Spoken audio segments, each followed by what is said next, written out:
You're welcome back. If you're just tuning in, this is still Dream City on Unilag Radio 103.1 FM. Before that quick break, I mentioned that we are talking about settling employee and employer grievances on the show today. So, like when I sent out the broadcast this morning, a friend of mine reached out to me and said that it feels like no, let me not say that, but he's having a rift with his employer. He said they want to kill him with work, even things that we know on his JD and all of that. So feel free to call in and rant. Let us know what the issues are, and my most capable lawyer here will do justice to all of your questions and reactions. So let me quickly take his profile, then we go into what we have for today. So my guest, he had his first degree from Olabisi Onabanjo University, barrister at law from Nigerian Law School, and was called to the Nigerian bar in 2012. He has a Master of Law from University of Ibadan. He's an associate member, Institute of Strategic Management of Nigeria.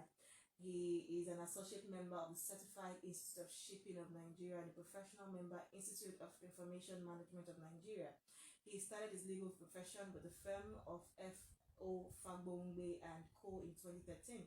He was part of the legal team that handled several employment matters, civil cases against the Asset Management Corporation of Nigeria on the distressed loan portfolio of commercial banks in Nigeria, and participated in several loan structuring, account reconciliation and settlements with some Nigerian banks and their debtors. He was the head legal advisory committee secretariat, Ikoyi Club 1938 from April 2018 to June 2020. He pioneered the legal advisory unit of the 81-year-old Elite Club and solely drafted a process policy for the units that was adopted and incorporated by KPMG in the review of the club's process policy manual. He also restructured a purely clerical and secretarial department into a modern company secretariat using a minimal budget, reduced use of paper by introducing online filing, and gave several legal opinions that saved the management cost on litigation. He supervised and was in charge of the club's electronic document management system and physical archiving project. He is the founder, Tycoon Legal Practitioners and convener Labor Laws Review, a platform of more than 600 professionals across the globe for labor and employment-related matters. On the show today, I have Adebayo, Adekola. Good morning and welcome to the show. Good morning, Comfort. Thank you for having me. You're welcome. That's a mouthful of profile. How were you feeling when I was taking the profile? It's okay.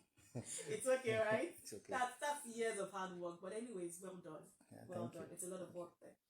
Okay, so I see law written everywhere in the portfolio, and I'm wondering, would you say being a lawyer had always been your childhood dream? Was that what you wanted to be? You know, when we were growing up, there's this thing of what do you want to be when you grow up? There's this role play we always do as kids. Was that what you wanted to do even as a child? Yes, I've always wanted to be a lawyer, but you know, when you have somebody to also help you have a direction towards it. Okay, I had a father who would lead me or take me around, show me whenever we drive around or we going somewhere and say, oh, that man there, that building belongs to a lawyer. Oh, that man's wife is a lawyer. Yeah. Or that woman there is a lawyer. Or that car going is Mrs. So you had lawyers all around you. So that, not really, but Dad was always pinpointing people that could encourage me or be of influence as early as age 8.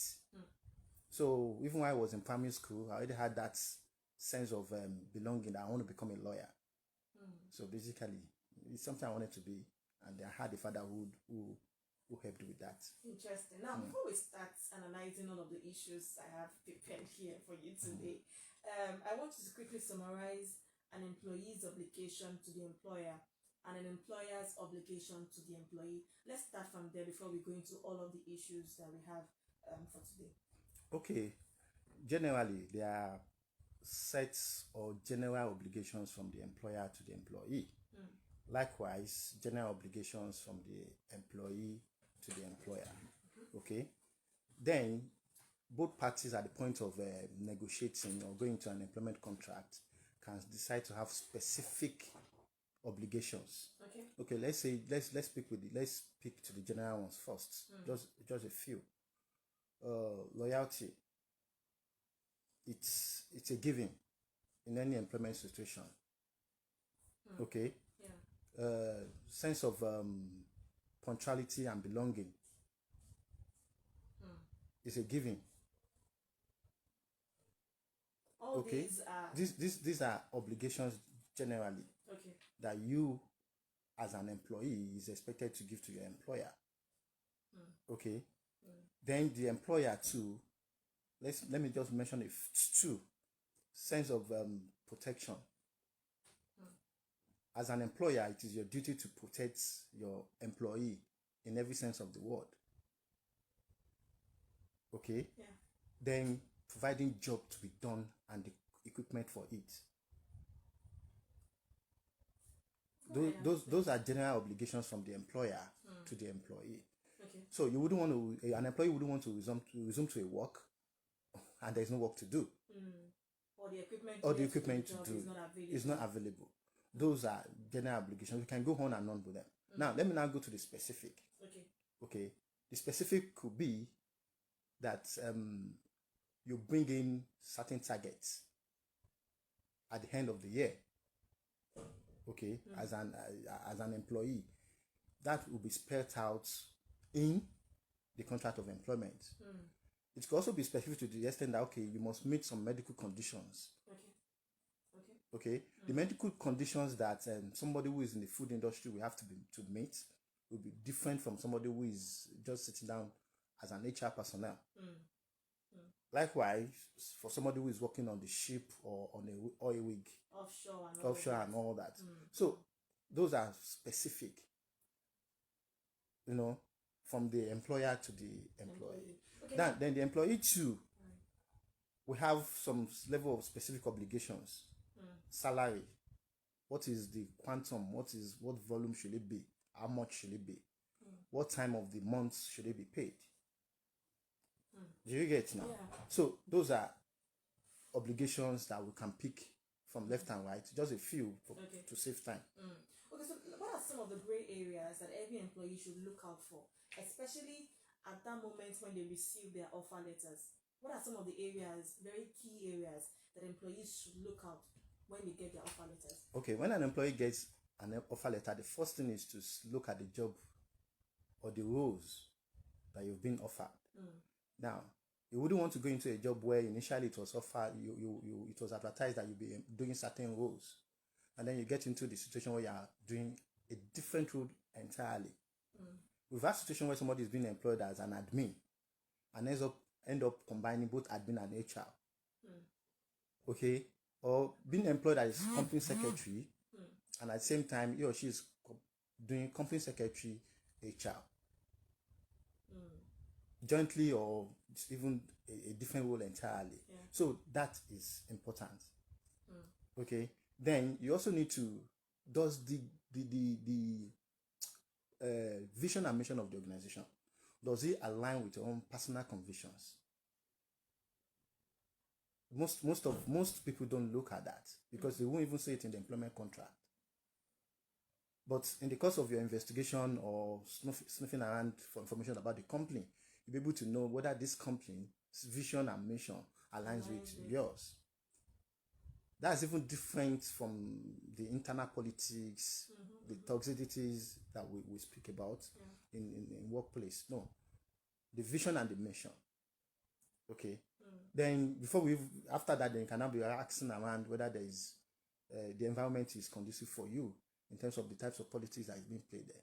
But unfortunately, it will be hard. It's usually hard. You can't tell at the beginning. You can't tell at the beginning.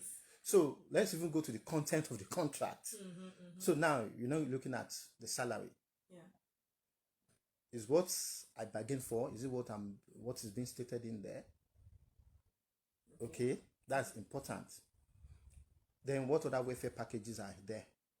Because I wouldn't want to come from a company where I have a driver to myself, an HMO package, or training, social club membership, and those extra benefits.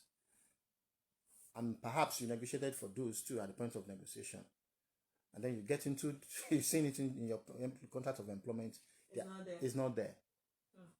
So you need to look at first the roles you are being employed for.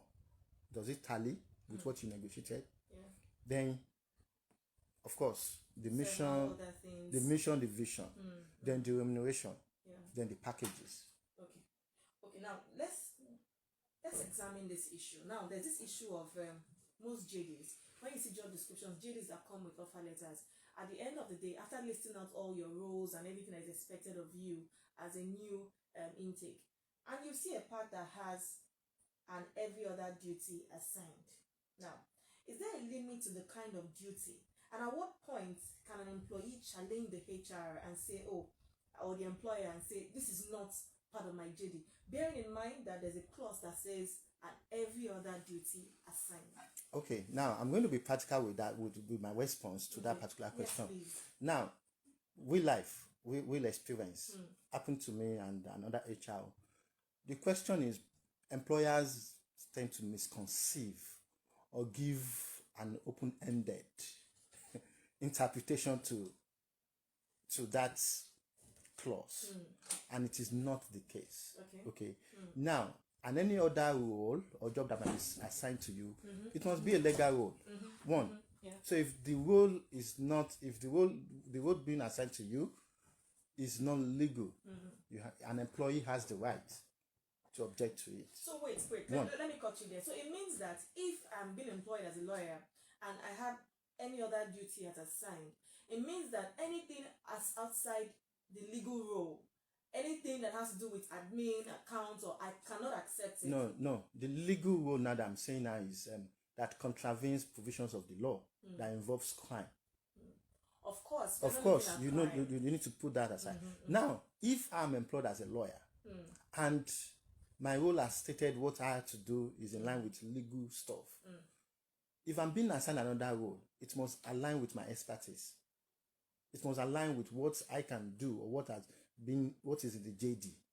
My question is, the clause that has an every other duty. Yes, that is assigned. That is. Wait, let me give an example. What I'm saying is, okay, you employ me as a lawyer, and my letter has an every other duty as assigned, and I come, or the employer comes one day and says, oh, Comfort, I know you're employed as a lawyer, but I want you to also add admin work, or I also want you to add account work to your job.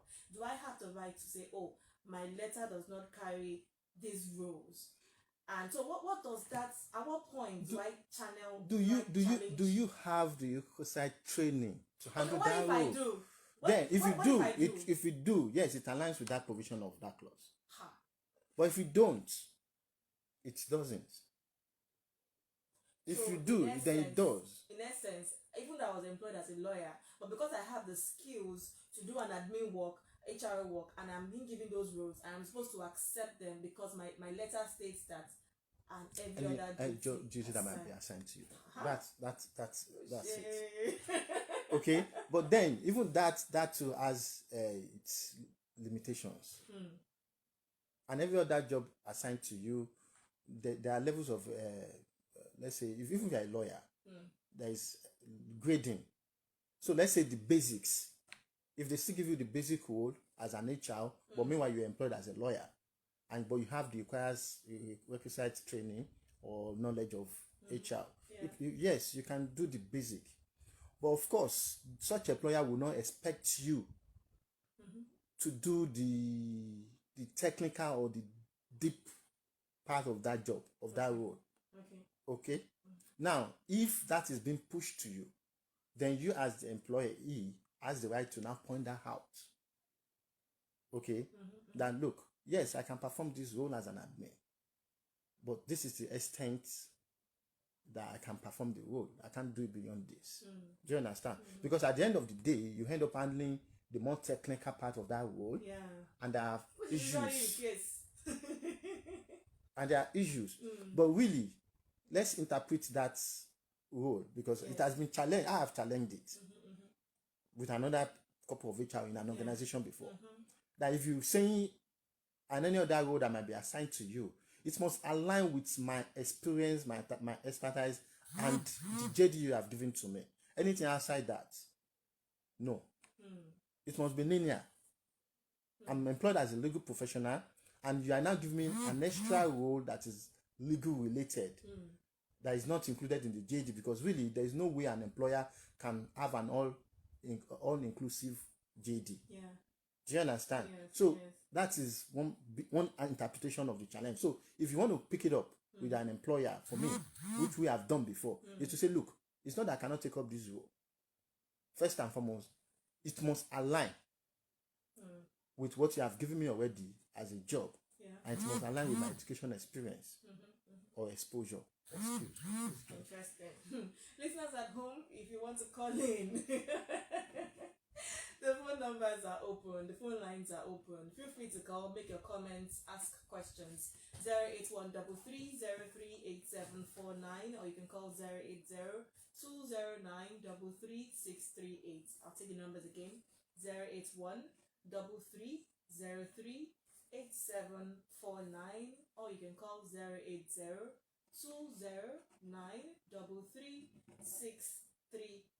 Those are the numbers to call to be part of the show this morning. We are talking settling employee and employer grievances with Adebayo, Adekola. So feel free to call in and I'll be here to take your calls. So what usually, in your experience, what usually causes grievances at the workplace? Is it possible to avoid them? No. As long as we are human beings, we already have frictions one way or the other. Okay? Yeah. But the thing is, when we have frictions in the workplace, do we understand how to go about to prevent it first, then to settle it second? Okay. Yeah. So let's pick it up. Grievances in the workplace could be from the employer could be aggrieved. Same thing, the employees could also be aggrieved. Okay, so it's two-way. So can we prevent it? Yeah. And yes, if for every employer they follow the stated procedure, process, law.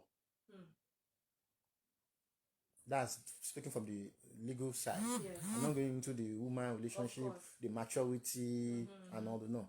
Now, there's always, whether we like it or not, grievances in the workplace is usually tied to process, procedure, and law. Process, procedure, and law. and the law. Okay. Now, for every organization, you have a process set in place for doing everything, most often than not. So an employee is coming in with the mindset of there's a process to follow. An employer is coming in, an employer is taking an employee with the mindset that there's a process for him or her to follow. So if, for instance, you're recruiting a staff, there's a process. Whether the person goes through medical tests after the first stage, second stage of the interviews, goes for medical tests, school training.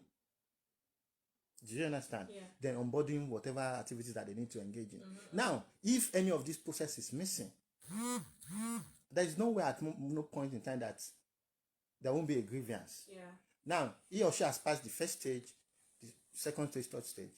You didn't take him or her through a medical test.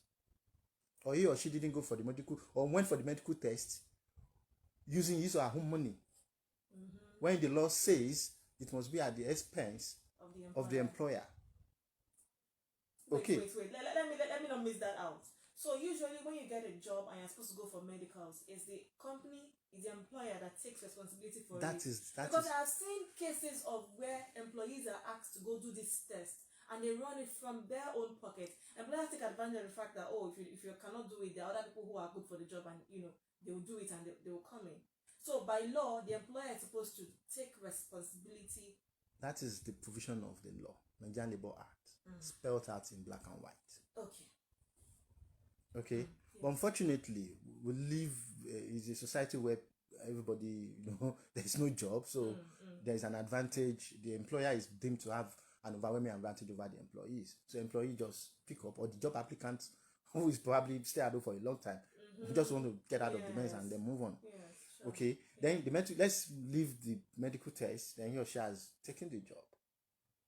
He's supposed to be onboarded by maybe introducing him or her to this and that. So you didn't do that, and then a staff takes what ought not to be taken to a particular department to another department. Okay. Yeah. So the process. So once there is a breach or there is a disconnect in the process, there will always be grievances. Sure. Then the procedure. You've gotten in there. There's a document. There's a document handed over to you, which usually some will say contract of employment. That is one. Yeah. Staff handbook. Other policies. Documents, You can name them. Or some will even sign all sorts of agreements, indemnity agreements, non-exclusivity, non-disclosure, on and on. Yeah. Now, if you look into each of these documents, there is usually one thing to be done. At what point in time is it to be done? What is the duration it will take to do it? Okay, yeah.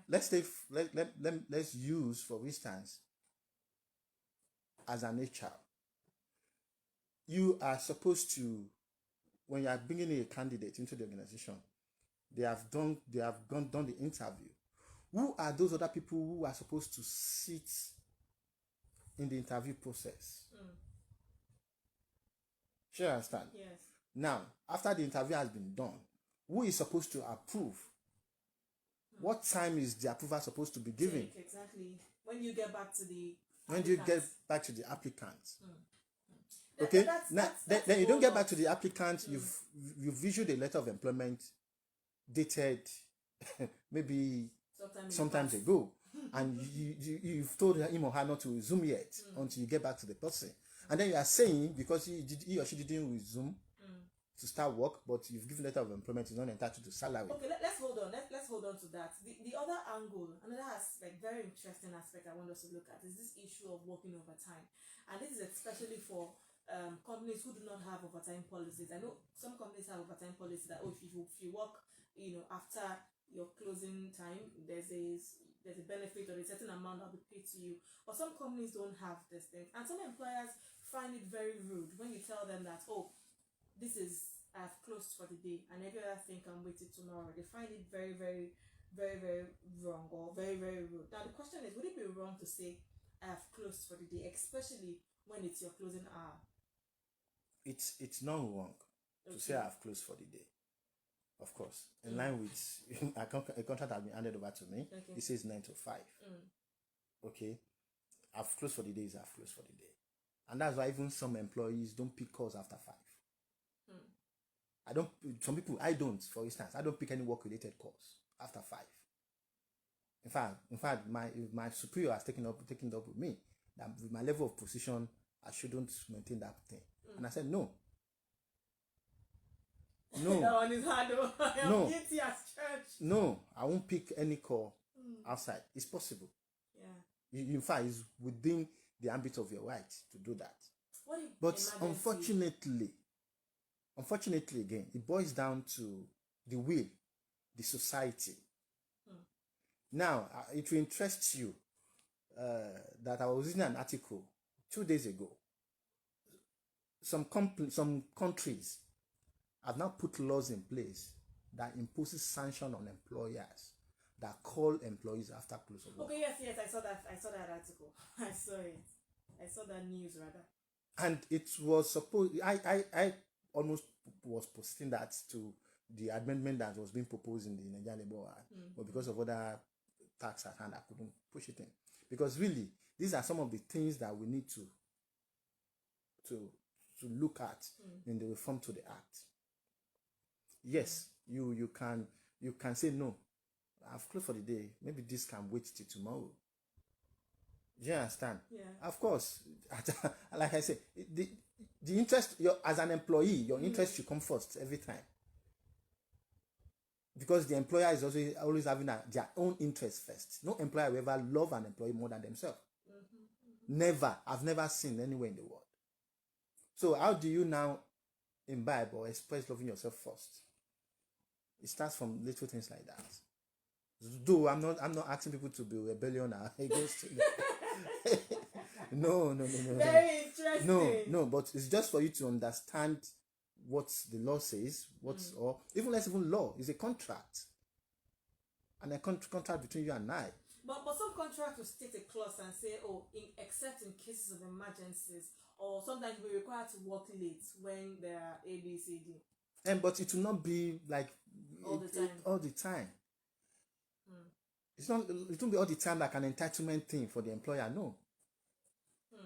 It It won't. Okay, let us also look at the issue of termination and dismissal. I know a lot of letters carry that clause as well, that the company still holds the rights to terminate your appointment, blah, blah, blah, blah, blah, and all of that. Does this mean that the employee cannot fight or sue on the ground that there's a clause on the offer letter? For instance, an employer decides to sack an employee for no just cause. But because can the employer stand on the ground that your offer letter carries the fact that we can let you go at any time? Can an employee still sue? Okay. Now, see, when I started, I mentioned procedure. There is no contract of employment that will just say at any time. There would have been an aside, like 2 months, 3 months. If you are not following that 2 month, 3 month notice, we'll pay you a certain amount of money. Yeah. Okay, let's first get that understanding. So you cannot say at any time like it is immediately. There is an alternative to it. So even if they decide today, for instance, my employer to decide that they want to terminate my employment, it's fine. But there's a procedure provided for in the letter of employment that they must follow, which is to give me a notice of intention to terminate my employment. Whether they say, okay, use next 2 months, which is the notice. Okay. Or we don't want you to use that next 2 months. We are paying you salary for that next 2 months. So it is not just you understand now. Yes, so I understand. Those procedure must be followed. If they don't follow it, that's where the wrong or the grievance start coming in. But what about what about all this dismissal that happens? Probably there's an issue of theft or something happens and you are dismissed on the spot. Okay, some staff handbook have or the contract of employment have provisions that say when it comes to gross misconduct or criminal related stuff, it is immediate dismissal. Do you understand now? Yeah. So before they get to that point, that same contract or staff handbook would have stated something or procedures that they must have followed from both ends that will lead to that conclusion. Is it that there ought to be an investigation or a disciplinary panel, okay, or a query given and an answer following that query? And if an answer is following that query, a response of satisfactory or non-satisfactory or okay or whatever from the employer. Did you see the flow? Yes, it's a process. It's a process. So if those processes are followed, fine. So it cannot just happen like it cannot just happen. So it's when it but the party when it happens. But wait, when it happens, that's what I'm saying. That's why I said, I'll ask you, give me your staff handbook. Okay. Give me your contract of employment. Give me other documents that I can relate with. For them to terminate you, what is the process? Yeah. Do they follow it? If they don't follow it, I tick. There's a procedure. You're supposed to do this, you're supposed to do this, you're supposed to pay you this. What did I tick? What does the law say? What are the judgments of the courts in respect of sin? Or what law governs your employment? Are you in the pension industry or are you in social industry? Yeah. What are the things that they need to take cognizance of in respect of you? Do they follow that in their final conclusion? I tick. Do you understand? Yeah. But unfortunately, employees don't even understand that. And okay, I'm going to get employers too don't. Some employers. I'm going to get there. But listeners at home, if you have questions, you want to make comments, feel free to call. The numbers are 081 33038749, or you can call 080 209 33638. I'll take the numbers again: 081 333038749, or you can call 080 209 33638. Now, I know you mentioned that some employees do not know these things. Now, the next question I was going to ask you is, can an employee really sue his or her employer? Now, I ask this in the light that getting a lawyer in the first place is expensive. It's not. I mean, how much am I earning that I want to say, oh, I want to get a lawyer? So the question again is, do we have organizations, do we have groups that would probably do these things pro bono? Because there are actually a lot of cases on ground. Okay, now what is the condition for even a lawyer to take a case pro bono? Do the employees meet that category or fall into that category of persons who qualify for pro bono cases. Mm. That's one question that lawyer that wants to take it over to first ask him or herself. Then secondly, the employee concern. Now, really, going to court is not expensive. Well, it is not expensive. Even because the new National Industrial Court rules even take cognizance of that category of people, people who cannot afford to pay. There is a provision of that rule that allows for a process that they need to follow. Okay, I've not initiated that process before. Okay, because for Titan, is a business, it's a going concern. Revenue profit has to be made. Yeah, true. So it is. But then let me address the issue of cost. Usually, I'm aware and I know that lawyers go into a form of arrangement for situations where you are unable to pay, or where you want them to even take it up for you with the intention that you will pay later under some conditions and all that. Yeah, true. Then second too, then lawyers too now take cognizance of it's a negotiation process. You just don't bill somebody who is earning 100,000 naira for a case that eventually what you are fighting for is just 500,000 or 1 million. You won't bill such a person 1 million. You understand? Okay. You also take cognizance of the ability of the person to pay. Okay, so that is there. So really, cases is litigation or getting a lawyer or even going to mediation, arbitration, whatever, in any form, getting is not expensive. It's not. I want to believe your word. It is not. It is not. It's just being ability to be open to negotiations and discussions. Really, it's not. Okay, now this other question might sound funny, but can an employee really sue his employer, win the case, and still continue to work for that employer? Well, I've not had one. I've not had one, except maybe tomorrow, maybe if you have. I've not had one, but I've of course, normal. When you leave an organization, then you sue. Then I've not had one. You've not had a case whereby the person has come back? Yes, the ones that I've read about are mostly politically related cases where maybe they were sent out of office at the wrong time, okay, and then or they were being sidelined one way or the other, and then they went to court and court said no, they are the rightful person to keep being in that office. Yeah. It happened in cases of all those local governments or whatever. Yeah. Okay, so because I know some of those people went back to their various posts, were working, and then some caretaker, whatever they call themselves, were employed. Okay. Anyways, that's field. Okay, so since you've not heard of that, now let's also look at this issue. A friend of mine tabled this before me over the week as well, and she told me about a friend of hers who works in a particular company, and the friend got an offer somewhere else, and being that she's a well-respectable, well-placed staff, she presented the case before the CEO and said, okay, I've been offered this here, and it's quite huge, and I want to go. And the CEO negotiated, begged, pleaded that she should stay.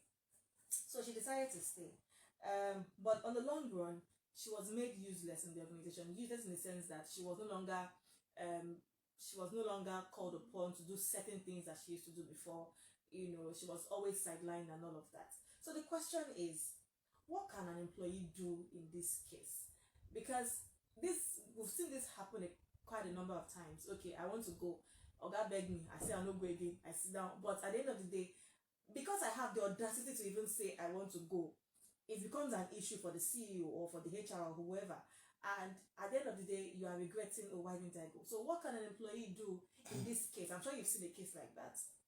Okay, let me start from one point, which is basically an employer has the right, okay, to some extent, to employ you and decide not to give you any work to do as long as your salary is being paid.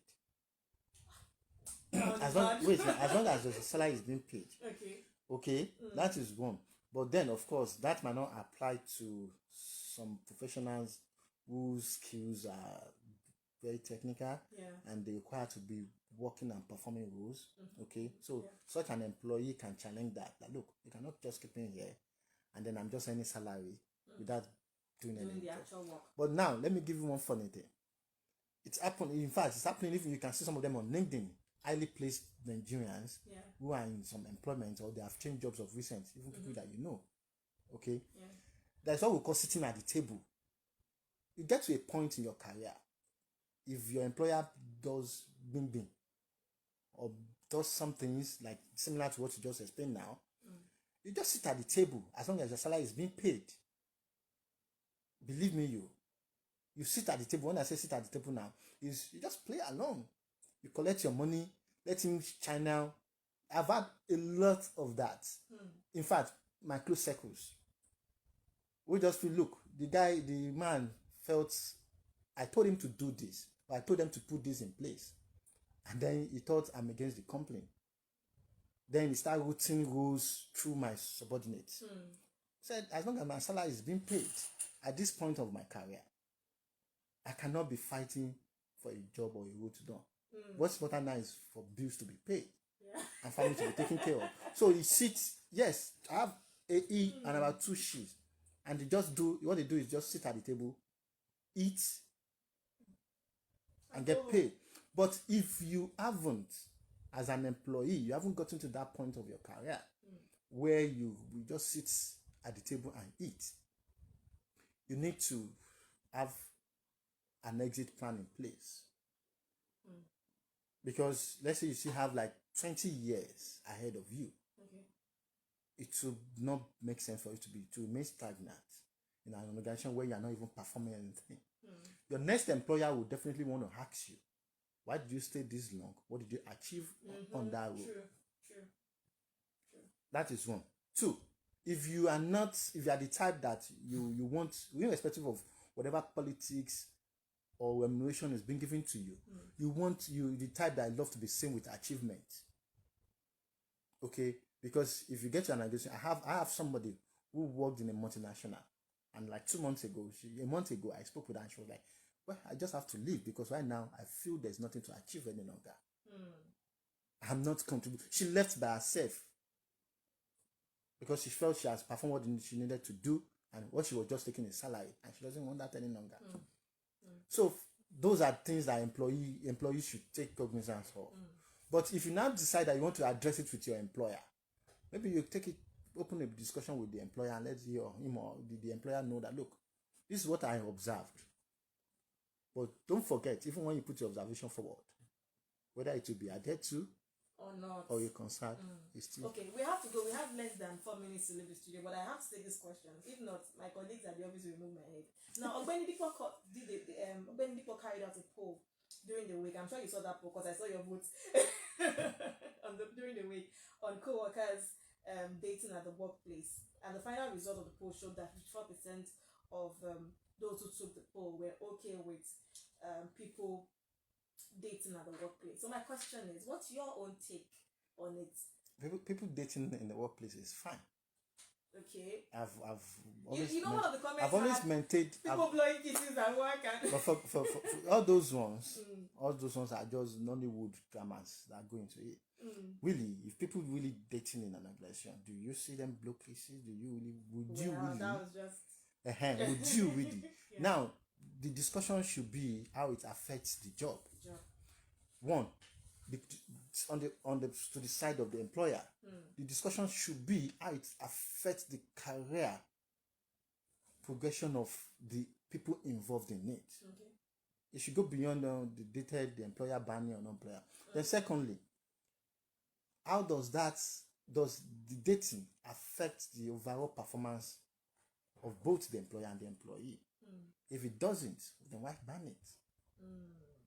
So if it address the issues and not ban it. As a matter of fact, I also strongly believe even dating could add to the progress of the organization more, and even the progress of the employers more on the employees more. Wow. Let me give you instances. Quickly. Now, if a male dating a female in the office, the probability is that One will be a source of encouragement to the other. One will be a source of emotional support to the other. to the other. A lot of us, no, I'm looking at it from the positive. Don't forget, a lot of us spend the 9 to 5, the largest part of our time in the day in the workplace. Yeah, true. So what are we saying? And a lot of us also go to that same workplace, bottling up a lot of emotions, issues. Well, thank you so much, sir, for coming on the show today. It's been a fantastic 45 minutes talking to you, Mr. Adebayo and Adekola. Thank you so much for coming on the show. I enjoyed talking to you, and all of these issues are much that we can't even exhaust all of them. I still have many unanswered questions here, but then thank you so much for coming on the show, and I had a good time talking to you. To our listeners at home, I hope you enjoyed the show, and I hope you picked a thing or two from our interview today. And to my quiz winners, you get your airtime as soon as I leave here. So thank you so much. Join me again, same time, same station, next week Saturday. Until I come your way, do have a beautiful weekend and stay safe. Okay, thank you so much. You're welcome. Just hold on, we'll help you to come. Let me play something. You will find people who have inside you. People find you. Okay.